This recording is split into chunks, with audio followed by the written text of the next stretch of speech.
नमस्कार दोस्तों, स्टडी पाठशाला में आपका एक बार फिर स्वागत है। और आज हम अखबार में कवर करने वाले हैं एक नक्सलिज्म से रिलेटेड इंसिडेंट हुआ है। तमिलनाडु गवर्नर से रिलेटेड कुछ कंट्रोवर्सी को जानेंगे और जुडिशियल अपॉइंटमेंट का एडिटोरियल है जिसको हम डिटेल में कवर करेंगे। और एक नया वायरस चाइना में निकल के आया है और साथ साथ पाकिस्तान और अफगानिस्तान के रिलेशन अब उतने अच्छे नहीं रहे हैं, तो इन चीज़ों को यहाँ पे डिटेल में कवर किया जाएगा। आइए शुरू करते हैं आज का सेशन। और मैं आपको एक चीज़ बता दूं, इन सभी कंपोनेंट्स के साथ हमने PYQs ऐड किए हैं, तो आप उसमें मिस आउट मत करना। ठीक, सो IED ब्लास्ट हुआ है और ये माओइस्ट ने ये ब्लास्ट किया है जिसके अंदर 9 इंडिविजुअल्स की डेथ हुई है और 8 इसमें सिक्योरिटी पर्सनल्स हैं। ठीक है, तो अब नक्सलिज्म एक समय पे इंडिया के अंदर बहुत बड़ी प्रॉब्लम बताई जाती थी, लेकिन अभी सिचुएशन अंडर कंट्रोल है। और आपके एग्ज़ाम पॉइंट ऑफ व्यू से ये टॉपिक हमेशा जो है ये न्यूज़ में रहता है और इम्पोर्टेंट भी होता है। तो यहाँ पे मेंस 2022 के पॉइंट ऑफ व्यू से ये क्वेश्चन पूछा गया था। इन्होंने कहा था कि नक्सलिज्म एक सोशल, इकोनॉमिक और डेवलपमेंटल इशू है जिसकी वजह से ये इंटरनल सिक्योरिटी थ्रेट बन गया है। तो नॉर्मली हम इसे सिर्फ सिक्योरिटी के पॉइंट ऑफ व्यू से देखते हैं, लेकिन इसके अंदर एक रीज़न ये भी है लैक ऑफ डेवलपमेंट। और अगर आप इन ट्राइबल एरियाज़ के अंदर डेवलपमेंट फैसिलिटेट कर देंगे तो ये ट्राइबल्स नक्सलाइट्स की मदद नहीं करेंगे। लेकिन आज की डेट में प्रेजेंट सिनेरियो क्या है, जो ट्राइबल्स हैं वो बेचारे फंस गए हैं। एक तरफ सिक्योरिटी एजेंसीज हैं जो इनसे रेगुलर पूछताछ करेगी, दूसरी तरफ नक्सलाइट्स हैं तो वो भी इनको प्रेशराइज करते हैं और सिक्योरिटी एजेंसी भी इनको प्रेशराइज करती हैं। तो we have to understand their situation. अब यहाँ पे जो ये क्वेश्चन पूछा गया था इसके अकॉर्डिंग तो क्या रीज़न बताए जा रहे हैं, सोशो इकोनॉमिक रीज़न। ठीक है, तो यहाँ पे सबसे बड़ी जो रीज़न समझ में आता है वो है एक्सप्लॉयटेशन ऑफ ट्राइबल पॉपुलेशन। सो ये ट्राइबल पॉपुलेशन, इनके पास डेवलपमेंट नहीं है। ठीक, अगर आप एक रियलिटी को समझे तो मैं आपको एक चीज़ बताऊँ, बस्तर करके एक डिस्ट्रिक्ट है छत्तीसगढ़ के अंदर, 50% से ज़्यादा वहाँ पे पॉवर्टी है। और इतना ही नहीं, वहाँ पे आप मानेंगे कि डेवलपमेंट के लिए कोई रोड इंफ्रास्ट्रक्चर वगैरह अवेलेबल ही नहीं है। तो ना तो इनके पास स्कूल्स हैं, ना इनके पास हॉस्पिटल्स हैं। तो ऐसे में ये क्या करें। और दूसरी चीज़, अगर आप इनजस्टिस की बात करेंगे तो कई केसेस ऐसे भी होते हैं, ये नक्सलाइट्स क्या करते हैं, नक्सलाइट्स तो इमीडिएट जस्टिस कर देंगे, वो जाएंगे पीपल्स कोर्ट लगाएंगे और गोली मार देते हैं। तो लोगों की नज़रों में वो एक तरीके से भगवान बन जाते हैं। तो ये सारे फैक्टर्स यहाँ पे डोमिनेट करते हैं। बेसिक एमिनिटीज़, बेसिक रिसोर्सेज उनको नहीं दिए जाते। अब ये देखो, ट्राइबल लोग हैं, फॉरेस्ट प्रोड्यूस पे उनका हक है। ठीक, वो चाहते हैं, इनके ट्रेडिशनल ये राइट्स हैं। यहाँ पे कितने जनरेशन से ये उन फॉरेस्ट एरिया के अंदर वहाँ के प्रोड्यूस को यूज़ करते आ रहे हैं। अब ऐसे में हम उन पर रिस्ट्रिक्शंस लगाते हैं तो इससे भी वो नाराज़ हो जाते हैं। दूसरी चीज़, हमें डेवलपमेंट के लिए हमें माइनिंग करनी है वहाँ पे। जब आप माइनिंग का प्रोजेक्ट इंट्रोड्यूस करोगे तो आप उनको रीलोकेट कर दोगे, तो जिस धरती पे वो इतने सालों से रहते आ रहे हैं वहाँ से हम उन्हें हटा देंगे, तो इसलिए भी वो नाराज़ अक्सर रहते हैं। गवर्नेंस काफ़ी वीक है वहाँ पे, पुअर गवर्नेंस ठीक एग्जिस्ट करती है। जो आपके यहाँ पे डेवलपमेंट के पैरामीटर्स जितने भी हैं, चाहे वो हेल्थ को उठा के देख लीजिए, stunting, child under child you can से अंडर 5 चाइल्ड ग्रोथ बहुत पुअर रहती है, वुमेन की हालत भी अच्छी नहीं है, वो सब कुछ वहाँ पे प्रॉब्लमेटिक है, ये आप ज़रूर फील कर सकते हैं। और दूसरी चीज़, इनइक्वालिटी, तो ये लैक ऑफ डेवलपमेंट एक तरफ उनको नज़र आता है कि अरे ये दिल्ली और मुंबई और इन एरियाज़ के अंदर लोगों ने इतना डेवलपमेंट कर लिया, वो इतने आगे हो गए, हमारा क्या ख्याल रखा। दूसरी चीज़ देखो, ये जो डेवलपमेंट हो रही है पूरे देश के अंदर, उसके अंदर आयरन का इस्तेमाल तो हो रहा है ना, आयरन, और उसी से तो हम स्टील बना रहे हैं, उसी से तो आपका सरिया बन रहा है। तो मटेरियल के लिए तो हम उनकी धरती से उनको हटा देते हैं, लेकिन डेवलपमेंट वहाँ तक नहीं पहुँचाते हैं। ये सबसे बड़ा जो है एक तरीके से प्रॉब्लम नज़र आती है वहाँ पे। अब देखिए, गवर्नमेंट अपनी तरफ से एफर्ट कर रही है, इंफ्रास्ट्रक्चर डेवलपमेंट हमने यहाँ पे करवाई है। और छत्तीसगढ़ के अंदर एक मैं वो टर्म यूज़ की जाती है, पुट्टा कैबिन स्कूल्स। ठीक, देखो नॉर्मल क्या हुआ करता था, अगर आप परमानेंट स्कूल बनाते थे तो नक्सलाइट्स उन स्कूल्स को ब्लास्ट कर देते थे। तो गवर्नमेंट ने टीम के वहाँ पे कुछ अरेंजमेंट्स किए, बट स्कूल वहाँ पे भी है। और बहुत से ऐसे एकलव्य स्कूल्स वहाँ पे बनाए हैं जिसके अंदर रेजिडेंशियल अरेंजमेंट भी है कि वे ट्राइबल बच्चे आके वहाँ पे रह सकते हैं, पढ़ सकते हैं और आगे बढ़ सकते हैं। एम्प्लॉयमेंट जनरेशन के लिए गवर्नमेंट वहाँ पे काम कर रही है। जो भी डेवलपमेंट प्रोजेक्ट होगा एग्रीकल्चर से रिलेटेड, वो सब बेनिफिट उन तक पहुँचता है। तो आइडिया ठीक है, धीरे धीरे काम हो रहा है, सिचुएशन उतनी ख़राब भी आज की डेट में नहीं है। जॉब क्रिएशन के लिए स्किल डेवलपमेंट पे फोकस करना ज़रूरी है। एंटरप्रेन्योरशिप प्रोग्राम्स, अब देखो सभी ट्राइबल्स जो हैं सब में एंटरप्रेन्योरियल स्पिरिट नहीं होती, तो ये वहाँ पे कमी देखी जाती है। और दूसरी बात, सिक्योरिटी को हमें एनहांस करना पड़ेगा, सिक्योरिटी इंफ्रास्ट्रक्चर इंप्रूव करना पड़ेगा, ट्रेनिंग आपको वहाँ पे लेके जानी पड़ेगी। ठीक, ये सारी चीज़ें आप करोगे तब जाके बात बनेगी। कैरेट एंड स्टिक अप्रोच होती है, एक तरफ आपको डराना भी पड़ेगा, दूसरी तरफ उनको ये बताना पड़ेगा कि हम तुम्हारे लिए डेवलपमेंट कर रहे हैं। अब देखिए गवर्नमेंट ने एक स्ट्रैटेजी बनाई है नक्सलाइट एरिया में डील करने के लिए, जिसे हम समाधान स्ट्रैटेजी बोलते हैं। स्मार्ट लीडरशिप होगी, एक्सपीरियंस्ड यहाँ पे आपके यहाँ पे फोर्सेस आएंगी, उनके लीडर्स आएंगे। अग्रेसिव स्ट्रैटेजी, ऐसा नहीं कि भाई एक मिशन किया उसके बाद आप ठंडे पड़ गए, आप रेगुलरली मिशन करते रहिए। ट्रेनिंग, मोटिवेशन, इन सब चीज़ों पे ध्यान देना। एक्शनेबल इंटेलिजेंस, बिल्कुल पिन पॉइंटेड। और आजकल तो ड्रोन्स वगैरह का भी आप इस्तेमाल कर सकते हो, ये सब सिक्योरिटी एजेंसीज यूज़ कर रही हैं। डैश बोर्ड बेस्ड अप्रोच, मतलब एक तरफ पूरा डाटा आप उसको एनालाइज करते रहोगे, डेवलपमेंट के अंदर क्या परफॉर्मेंस चल रही है, किस तरीके से काम ऐसे चल रहा है, बिल्कुल ऑर्गेनाइज तरीके से हम लोग चलेंगे यहाँ पे। टेक्नोलॉजी का इस्तेमाल करेंगे और हर एक थिएटर के लिए अलग एक्शन प्लान होगा। आप देखो ये नक्सलाइट सिस्टम क्या चलता था, छत्तीसगढ़ के अंदर है, महाराष्ट्र के अंदर है, उड़ीसा के अंदर है। अब ये एक जगह एक्टिविटी करके दूसरी जगह चले जाते थे और हम one size fit all approach करते थे। अब देखो नक्सलाइट की जो प्रॉब्लम है, उड़ीसा में थोड़ा अलग टाइप का नक्सलाइट होगा, छत्तीसगढ़ में अलग टाइप का होगा, महाराष्ट्र में अलग का होगा, तेलंगाना में अलग होगा। तो आपको वो रिस्पेक्टिव थिएटर आइडेंटिफाई करने और उसके अकॉर्डिंग, उसकी रिक्वायरमेंट के हिसाब से अपने यहाँ पे तैयारी करनी है। This is what this means. और N means no access to finance. जब तक पैसे की एक्सेस इन नक्सलाइट्स को रहेगी, ये अपना मिशन, अपनी एक्टिविटी कंटिन्यू करते रहेंगे। तो ये हमें, हमारी रिस्पॉन्सिबिलिटी है कि इसको कैसे रोकना है। अब देखो कई इसमें क्या होते हैं, इनके ओवरग्राउंड वर्कर्स होते हैं। अगर आपने टर्म सुनी होगी, अर्बन नक्सल भी बोला जाता था। ठीक है, ये अर्बन नक्सल क्या है, ये लोग वो लोग हैं जो आइडियोलॉजी जो है एक तरीके से इनको सपोर्ट प्रोवाइड करते हैं, आइडियोलॉजिकल सपोर्ट इनको देंगे, इनके लिए फाइनेंसेस अरेंज करते हैं वगैरह वगैरह वगैरह। अब गवर्नमेंट ने इनके अगेंस्ट भी जो है एक्शन लेना शुरू कर दिया है, and it's a good thing. जो भी फंडिंग का अरेंजमेंट फैसिलिटेट कर रहा है उसके अगेंस्ट तो सरकार को एक्शन लेना पड़ेगा। This is the point here. ठीक है, आगे चलते हैं। तमिलनाडु के गवर्नर जो है नाराज हो गए और वॉकआउट कर दिया उन्होंने असेंबली से। उन्होंने कहा नेशनल एंथम आपने नहीं बजाया। अब देखो आपको तमिलनाडु का सिस्टम एक तरीके से इन्होंने शुरू कर रखा है। ये तमिलनाडु के अंदर क्या है सिस्टम कि देखिए बाकी स्टेट्स में क्या होता है, नेशनल एंथम सेशन होने से पहले शुरू होता है। तमिलनाडु ने एक कन्वेंशन बना रखा है जिसके अंदर ये सेशन के स्टार्ट के अंदर क्या करते हैं, वहाँ पे एक उनका लोकल तमिल नेशनल एंथम आप बोल सकते हो उसे, वो पहले गाया जाता है। और तमिलनाडु में ये कन्वेंशन था कि जो हमारा नेशनल एंथम है वो लास्ट में गाया जाता है। ठीक है, सेशन कंप्लीट होने के बाद, मतलब पहले गवर्नर साहब एड्रेस करते थे, उसके बाद जो है ये काम हुआ करता था। अब प्रेजेंट गवर्नर जो है वो इससे नाराज हो गए हैं। उन्होंने कहा भी नेशनल एंथम तुम पहले बजवाओ, बाद में क्यों बजवा रहे हो, बाकी स्टेट्स भी तो पहले बजवाते हैं। तो वो डिफरेंसेस के कारण वो वहाँ से वॉकआउट कर गए हैं यहाँ पे। ठीक है, तो गवर्नर साहब जो है वो न्यूज़ में है। अब देखिए ये PYQ है 2018 का, तो पिछला वाला जो हमने देखा था ना, ये भी आपका मेंस 2022 का क्वेश्चन था। ठीक, तो ये है आपका 2018 का प्रीवियस ईयर क्वेश्चन है। तो ये कह रहा है कि no criminal proceeding shall be instituted against governor in any court during his term of office. Yes, इनको ये इम्यूनिटी दी जाती है। दूसरा स्टेटमेंट कह रहा है कि the emoluments allowances of governor shall not be diminished during his term. दोनों ये स्टेटमेंट करेक्ट हैं, इसमें कोई भी दिक्कत नहीं है। देखो आर्टिकल नंबर अगर आप प्रिसाइजली याद रखना चाहते हो तो उसके अंदर ये है, आर्टिकल 361 ये कहता है कि no criminal proceeding shall be instituted in any court, कि भी किसी भी मामले के अंदर इनके अगेंस्ट जो है कोई क्रिमिनल प्रोसीडिंग की शुरुआत नहीं होगी।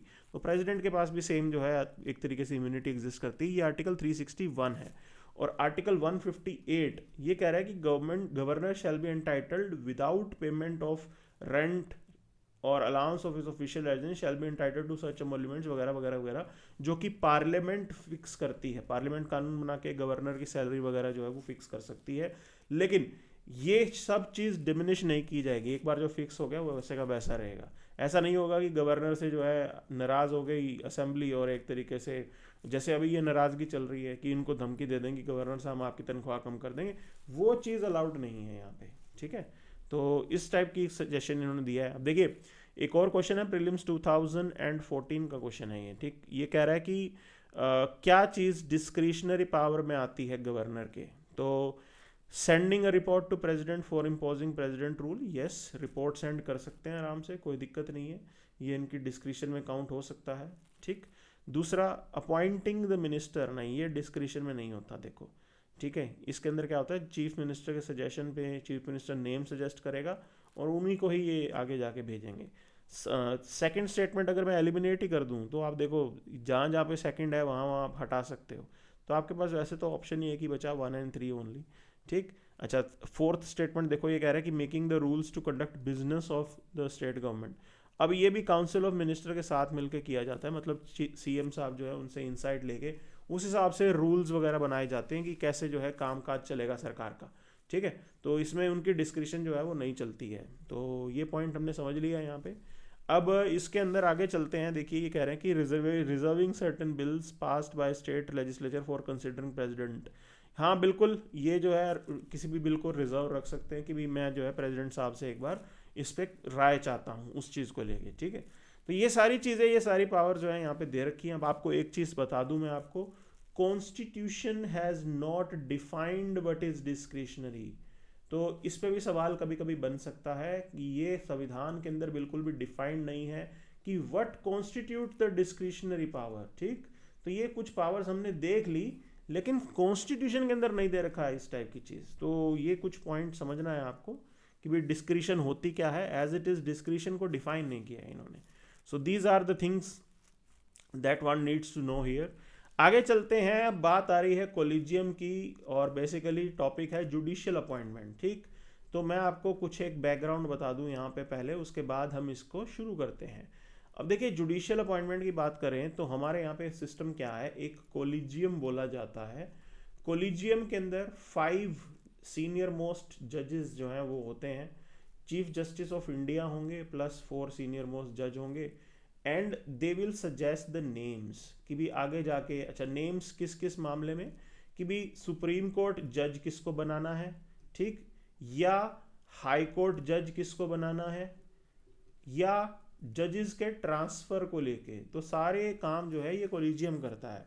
अब देखिए, यहाँ पे ये नेम सजेस्ट करते हैं और इसके बाद इसे प्रेसिडेंट को भेजा जाता है। और सिस्टम यह है कि प्रेसिडेंट एक बार री लुक करने के लिए बोल सकते हैं कि एक बार दोबारा देख लो जी, ये नाम मुझे पसंद नहीं है। लेकिन अगर सेकंड टाइम वो सेम नेम आता है तो प्रेसिडेंट को उसे अप्रूव करना पड़ेगा। ठीक है, तो ये कहानी है यहाँ पे इस पूरे सिस्टम की। अब देखो, सिस्टम इसमें क्या है, ये जो कॉलेजियम है ना, ये बहुत ही ओपेक है। किसी को नहीं पता किस बेसिस पे जो है नाम सजेस्ट किए जाते हैं, नाम रिजेक्ट किए जाते हैं, जजेस एक दूसरे को फेवर करते हैं, वो सब चलता रहता है यहाँ पे। ठीक है, तो इसीलिए अब डिमांड अक्सर ये बनती है कि हमें जो है इसको ट्रांसपेरेंट बनाना है। लेकिन ट्रांसपेरेंट बनाएं कैसे भाई? ट्रांसपेरेंट बनाने के चक्कर में अगर आपने एग्जीक्यूटिव को इन्वॉल्व कर लिया, अगर आपने किसी मंत्री को इन्वॉल्व कर लिया कि मंत्री जी बताएंगे कि कैसे जो है कौन बनेगा अगला चीफ जस्टिस या कौन बनेगा अगला जो है हाई कोर्ट जज वगैरह वगैरह, तो उस केस के अंदर डर सबसे बड़ा ये है कि जुडिशियल जो इंडिपेंडेंस है उसके ऊपर डेंट पड़ जाएगा, फिर जजेस कॉम्प्रोमाइज होने का चांस इंक्रीज हो सकता है। इसीलिए ये बहुत ही अलार्मिंग चीज़ है। तो हमने अभी एट प्रेजेंट ये कोलिजियम सिस्टम रखा हुआ है, ये इतना परफेक्ट नहीं है, लेकिन जुडिशियल इंडिपेंडेंस भी जुडिशरी के लिए ज़रूरी है, देश के लिए ज़रूरी है। तो इसीलिए ये पॉइंट, पूरी कहानी यहाँ पे बनी है। अब यहाँ पे बात यह है कि इसको रिफॉर्म कैसे किया जाए, उस पर बाद में आएंगे। ठीक है, उस पर आ ही जाते हैं। चलिए, तो ये सारी चीज़ें हैं। अब ये एक सजेशन लेके आए हैं, इन्होंने कहा है कि भाई जजेस को ना इंटरव्यू करो आप। देखिए, आप यूपीएससी का एग्ज़ाम देते हो, आप स्टेट पीसीएस का एग्ज़ाम देते हो, रिटन क्लियर करते हो, उसके बाद इंटरव्यू होता है ना। तो ये कहते हैं कि भाई इंटरव्यू जो है इस टाइप की चीज़ हमें करनी चाहिए। ओके, और avoid selecting those with the close relative as जजेस, जिनके ऑलरेडी भाई भाई जो हैं या फिर कोई अंकल हैं वो जजेस हैं, उनको आप जो है सिलेक्ट ना कीजिए। तो ये एक सजेशन इन्होंने दिया है। प्रेजेंट अरेंजमेंट में कंप्लीट लैक ऑफ ट्रांसपेरेंसी है। ओके, कोई फॉर्मल रूल्स नहीं है। एक चीज़ आई थी मेमोरेंडम ऑफ प्रोसीजर कि भाई ये कैसे इम्प्लीमेंट किया जाता है, कैसे फॉलो किया जाता है, कोई क्लैरिटी इस चीज़ को लेकर नहीं है। ठीक है, हिस्टोरिकल कंटेक्स्ट मैंने आपको बता दिया कि भाई पहले क्या हुआ करता था। ये सेकंड जज केस है फेमस, इसके अंदर ये आइडिया डाला गया था कि कंसल्टेशन ऑफ यू कैन से जज मीन्स कंकरेंस, मतलब जुडिशरी जो कहेगी वही माना जाएगा। उसके लिए कोलिजियम बनाया गया। पहले इनिशियली 3 मेंबर होते थे, बाद में जो है 5 मेंबर इसके अंदर किए गए। तो ये सारी कहानी है जुडिशियल अपॉइंटमेंट से रिलेटेड। अब देखो इसके अंदर चैलेंज बहुत सारे हैं। गवर्नमेंट अभी भी सजेशंस को ब्लॉक करती रहती है, डिले होता है उसकी वजह से। ठीक, अच्छा, थियोरेटिकल प्रेमेसी वर्सेस प्रैक्टिकल डिले। अब आपके हिसाब से तो सिचुएशन फास्ट हो जानी चाहिए, लेकिन वैसा कुछ है ही नहीं। कई चीज़ें वाकई प्रैक्टिकली जो है प्रॉब्लमेटिक हैं। अब देखो हमारे यहाँ पे प्रॉब्लम क्या हुई कि चीफ जस्टिस साहब के शॉर्ट टेन्योर, जो अभी रिटायर हुए हैं जस्टिस चंद्रचूड़, उनका लंबा टेन्योर था। लेकिन हमारे यहाँ पे जो बाकी चीफ जस्टिस पास्ट में रहे हैं उनके टेन्योर बहुत शॉर्ट्स हैं। तो देयर वाज अ जज who was not able to you can say have a single meeting, एक भी सिंगल मीटिंग वो कर ही नहीं पाए, ऐसे भी केसेस हुए हैं। तो कोलिजियम की जब मीटिंग नहीं हो रही तो अपॉइंटमेंट कैसे होगा? तो ये प्रैक्टिकल डिले है। ठीक है, सिस्टम में कुछ है दिक्कत कि आपके चीफ जस्टिस जो सीनियर मोस्ट जज होंगे सुप्रीम कोर्ट के वही बनेंगे। अब सीनियोरिटी 2 महीने 3 महीने की भी तो हो सकती है।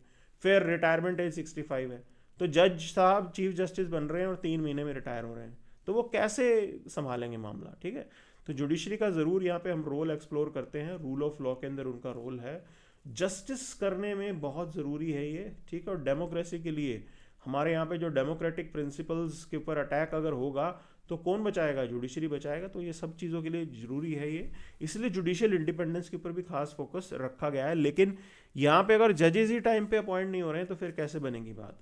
Justice delayed is justice denied. उसके अंदर जो डिले है उसका एक रीज़न यही तो है कि आपके टाइम पे जजेस अपॉइंट ही नहीं हो रहे हैं, and that is something which is alarming for our democracy. ठीक है ना, लोगों का ट्रस्ट खत्म हो जाएगा इस सिस्टम के ऊपर से। तो we have to take care of all these things. अब देखिए ये प्रीलिम्स 2021 का सवाल ये कह रहा है कि with reference to Indian judiciary consider the following. अब फर्स्ट स्टेटमेंट कहता है कि ये रिटायर्ड जज of supreme court can be called back to sit and act as supreme court जज by chief justice of India with prior permission of president of India. ये बात बिल्कुल सही है कि chief justice of India president से permission लेके एक बार किसी रिटायर्ड सुप्रीम कोर्ट जज को वापस बुला सकते हैं कि आप आइए, हमारे यहाँ शॉर्टेज है, थोड़ा काम संभालिए आप। ठीक है, फिर सेकंड स्टेटमेंट कह रहा है कि high court in India has the power to review its own judgment as supreme court does. अब देखो ये चीज़ आपको बताता हूँ, ये भी स्टेटमेंट करेक्ट है और हमारे यहाँ पे एक जजमेंट भी है, पोट्टकलथिल रामकृष्णन वर्सेस तहसीलदार। तो ये केस भी आपके सामने अवेलेबल है जिसके अंदर हाई कोर्ट ने खुद के ही जजमेंट को रिव्यू किया था। ठीक है ना, तो आर्टिकल 215 के अकॉर्डिंग सभी हाई कोर्ट्स जो हैं उन्हें कोर्ट ऑफ रिकॉर्ड भी कहा जाता है। तो वो ये पावर रखते हैं कि किसी को वो कंटेम्प्ट के लिए पनिश करें। ठीक है, और साथ साथ विद इन द स्टेट तो वो बाकी नीचे वाली कोर्ट्स के लिए उस हाई कोर्ट का ऑर्डर मान्य हो जाता है। तो ये सिस्टम हमारे यहाँ पे अवेलेबल है। और पहले वाला जो जजेस का अपॉइंटमेंट प्रोविजन था वो आर्टिकल 128 के अंदर मेंशन है। Clear? So this is what we have for this particular topic. अब देखिए एक एडिटोरियल, ये भी एडिटोरियल ही था, तो अगला एडिटोरियल जो है वो आपके साइबर सिक्योरिटी पे आया है। तो will not get into this, majorly आपको इतना ही बता दूं मैं कि देखिए हम लोग डिजिटल इकोनॉमी बनाना चाहते हैं इंडिया को, और डिजिटली हम होना चाहते हैं एडवांस। ठीक, ये हमारा मेन गोल है। आप डिजिटली एडवांस होना चाहते हो, डिजिटल इकोनॉमी बनाना चाहते हो, लेकिन बात सिंपल सी भैया, डाटा सिक्योरिटी का क्या होगा? तो अगर हम डिजिटली काम तो करेंगे लेकिन अगर लोगों का प्रिवेसी प्रोटेक्टेड नहीं है, उनके यहाँ पे उनके साइबर अटैक के विक्टिम बन रहे हैं वो, तो कैसे आप चीज़ों को चलाओगे? ठीक है ना, तो साइबर अटैक वगैरह की चीज़ों को ठीक करना ज़रूरी है, तब जाके लोग विश्वास करेंगे, तब जाके चीज़ें अच्छी होंगी। अब देखो यहाँ पे साइबर सिक्योरिटी पे एक क्वेश्चन पूछा गया, एक इंटरेस्टिंग टाइप का क्वेश्चन था, क्योंकि इसमें यह कहा गया कि साइबर इंश्योरेंस अगर आप करवाते हैं तो उसमें क्या क्या चीज़ें कवर होती हैं। ठीक है, तो हाईली टेक्निकल क्वेश्चन, डिफिकल्ट में मैं काउंट करूंगा। तो पहली स्टेटमेंट ये कह रहा है कि cost of restoration of computer system in case of malware disrupting the access to one's computer. Okay, तो अब आप इसको थोड़ा सा इसके अंदर डिटेल में देखना पड़ेगा क्या है ये। तो cyber insurance is design to guard business from potential attack on cyber attacks. ठीक है, क्या क्या कवर होता है? Response to breach events, notification call, ये सब आएगा इसमें। इन्वेस्टिगेशन भी होगी इसके अंदर, इन्वेस्टिगेशन रिलेटेड कॉस्ट वो सब भी करेंगे। जो फोरेंसिक्स आईटी ऑडिट पे खर्चा होगा वो भी ये इसमें कवर होगा। प्रिवेसी और डाटा लाइबिलिटी भी इसमें कवर हो जाती है। नेटवर्क लाइबिलिटी जो है वो भी इसके अंदर कवर हो जाता है। Multimedia covers including copyrights issue वो भी आ जाते हैं। इनकम लॉस, बिजनेस इंटरप्शन, वो सब चीज़ें भी होती हैं, ठीक है। तो cost of restoration of computer system in case malware disrupting access to one's computer. अच्छा, इमीडिएट तो उसको जो कॉस्ट आएगी वो तो ये करेंगे। अच्छा, cost of new computer if some miscreant wilfully damages it, नहीं, ठीक है। कोई मिसक्रिएंट अगर इसको डैमेज कर रहा है तो थोड़ा ना वो पैसा भरेंगे उसका। तो सेकंड स्टेटमेंट तो बिल्कुल ही गलत हो जाती है। अब देखो इसके अंदर आपके यहाँ से सेकंड स्टेटमेंट गलत है तो इसको एलिमिनेशन से कर लेते हैं। तो जहाँ जहाँ पे सेकंड है उसको आप हटा दीजिए, ठीक है। जो बचेगा that is B only, B ही इसका सही आंसर है। बाकी तीनों स्टेटमेंट करेक्ट हैं, ठीक। Cost of hiring a specialised consultant वो भी इंक्लूडेड होता है यहाँ पे। And cost of defence in the court of law, वहाँ जाके भी आपको अपने आप को मान लो डिफेंड करना पड़ जाए, जो जुडिशियल खर्चा वगैरह है वो सब भी इसके अंदर कवर हो जाता है। तो ये सारी चीज़ें हैं जो हमें ध्यान देनी है इसके अंदर, ठीक है। एक अलग टाइप का क्वेश्चन था। अब देखिए human Meta pneumono virus, it is in news, और चाइना में जो है इसका एक तरीके से फिर फैलाव हुआ है। 2001 में आइडेंटिफाई हुआ था, ठीक है। सिम्टम्स क्या क्या होंगे? कफ, रनी और block nose, sore throat, fever, okay, bronchitis, pneumonia. आप देखो वहाँ पे तो डेड बॉडीज गिर रही हैं चाइना में, इसकी वजह से क्राइसिस हुआ है बहुत मेजर, ठीक है। लोग हॉस्पिटल फुल हो गए हैं उधर, मर भी रहे हैं लोग वहाँ पे। लेकिन presently what Indian government has said, government of India जो हमारी हेल्थ मिनिस्ट्री है, उन्होंने कहा है कि इंडिया के अंदर this is one of the common virus, ठीक। ये हमारे यहाँ पे कॉमन फ्लू की तरह है और हमारी बॉडीज़ में इम्यूनिटी होती है इन चीज़ों को लेके, तो इसीलिए उतना बड़ा खास असर हमारे यहाँ पे हमें नहीं देखने को मिलेगा, ठीक है। ऐसा जो है सरकार को लगता है। अब मेजर प्रॉब्लम मैं आपको बता रहा हूँ, ये आपकी रेस्पिरेटरी सिस्टम को ही टारगेट कर रहा है। तो रेस्पिरेटरी सिस्टम को टारगेट करेगा मतलब अगेन ब्रीदिंग प्रॉब्लम हो सकती है। और एक चीज़ समझ लीजिए आप कि ऑक्सीजन, ओके, ये बहुत इंपॉर्टेंट है यहाँ पे। अगर आपको याद होगा कोविड के दौरान जो हमारे यहाँ पे प्रॉब्लम आई थी, दैट वाज ऑक्सीजन शॉर्टेज। इसकी वजह से लोगों की जानें गई हैं, लोगों को सांस ही नहीं आ रहा था। तो वही प्रॉब्लम यहाँ पे जो है एक तरीके से होगी, and we have to take care of this अगर कुछ गड़बड़ होती है। तो प्रिवेंटिव मेजर्स तो इतने हैं, wash your hands frequently, avoid close contact with infected individuals, आप अपने आइज़ को, नोज़ को, माउथ को टच मत कीजिए, मास्क पहन के रहिए, ठीक है। प्रेजेंटली कोई वैक्सीन इसके लिए अवेलेबल नहीं है, मॉनिटर करना ज़रूरी है, वो आपको करना पड़ेगा। इंडिया के अंदर इतने ज़्यादा केसेस अभी तक नहीं हैं। तो 2 इन्फेंट कर्नाटका के अंदर, अहमदाबाद में 1 केस आया है, अभी तक इतने ही केसेस हैं, इससे बढ़ के कुछ नहीं हुआ। But still precaution is important for us because we are a very, you can say, crowded nation. बहुत ज़्यादा लोग हैं हमारे यहाँ पे, तो बहुत ज़रूरी है ये चीज़ करना, ठीक। तो अब देखो पाकिस्तान ने क्या किया, एयर अटैक किया ना तालिबान के ऊपर, अफगानिस्तान के एरिया के अंदर फाइटर जेट्स लेके, और उससे वहाँ पे फायरिंग की उन्होंने। अब ये चीज़ इंडिया ने कंडेम किया है, ये डेवलपमेंट है यहाँ पे, ठीक है। तो आपको एक बात समझनी पड़ेगी, इस पूरे सिस्टम को समझिए पहले आप, ठीक। ये जो बाउंड्री एक्सेप्ट हुई थी पाकिस्तान और अफगानिस्तान के बीच, वो ड्यूरेंड लाइन कहलाई जाती है। अब ड्यूरेंड लाइन ने मेन गलती क्या कर दी, इन्होंने पाश्तून स्पीकिंग पॉपुलेशन को एक तरीके से बांट दिया। तो बॉर्डर के इस साइड भी पाश्तून स्पीकिंग पॉपुलेशन है, बॉर्डर के उस साइड भी पाश्तून स्पीकिंग पॉपुलेशन है, वो बट गई। अब ऐसे में हो कह रहा है कि आज की डेट में अफगानिस्तान में कोई भी सरकार हो, वो इसको एक्सेप्ट नहीं करती हैं, ठीक। वो नहीं मानती हैं कि ड्यूरेंट लाइन के थ्रू जो ब्रिटिश करके गए थे वो एक तरीके से बॉर्डर होगा। वो कहते हैं हमारे इतने टाइम से लोग रह रहे हैं साथ में, आप इसको कैसे बॉर्डर बना सकते हो।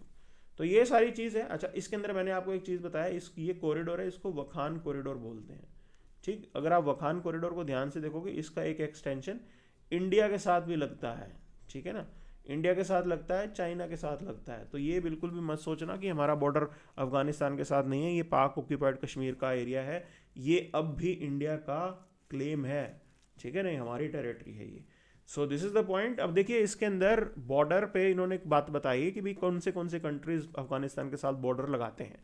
तो ताजिकिस्तान ये रहा, तुर्कमेनिस्तान ये रहा, उज्बेकिस्तान ये रहा, ठीक। Tajik Uzbek, Turkmen is this. Kyrgyzstan ऊपर है, किर्गिस्तान बॉर्डर नहीं लगाता, अजरबैजान बॉर्डर नहीं लगाता, ठीक है। तो ये 3 लगाते हैं, तो इस ऑप्शन को देख लीजिए आप, 3, 4, 5 only, C is the answer to this. UPSC इस टाइप के क्वेश्चन जो है वो पूछता रहता है और आपको ये सब कुछ डिटेल में कवर करना होता है यहाँ पे, ठीक है। सो ट्रूडो की हो गई छुट्टी यहाँ पे, देखिए इन डेवलपमेंट्स के कारण he become very unpopular because of he the handling of India issue was very bad. काफ़ी ख़राब तरीके से उन्होंने इंडिया के पूरे मुद्दे को हैंडल किया और कॉन्सिक्वेंसेज वहाँ पे भुगतने पड़ते हैं बिकॉज क्रेडिबिलिटी इशू हो जाती है। What he was trying to do, he was basically trying to you can say get mass support by making India an enemy. एक तरीके से इंडिया को टारगेट करके उनको ऐसा लग रहा था कि भाई सब लोग उनके सपोर्ट में आ जाएंगे, politics tactics they were doing, और वो बैकफायर कर गई है। तो क्रेडिबिलिटी डेंट पे आ गई है। उन्होंने कहा भाई इस तरीके से कैसे काम कर सकते हो आप। So this is what has been the prime point, ये सारी चीज़ें थी and moral as these are the things that are to be covered. One more thing here, Jammu Kashmir के अंदर रेलवे नेटवर्क कंप्लीट हो गया and it's a remarkable thing that we have achieved. वो जो ब्रिज बनाया है चेनाब रिवर के ऊपर, बहुत ही रिमार्केबल चीज़ है, बहुत बढ़िया है ये, ओके। और अगर आप इसको देखेंगे टूरिज्म और ज़्यादा प्रमोट होगा इससे।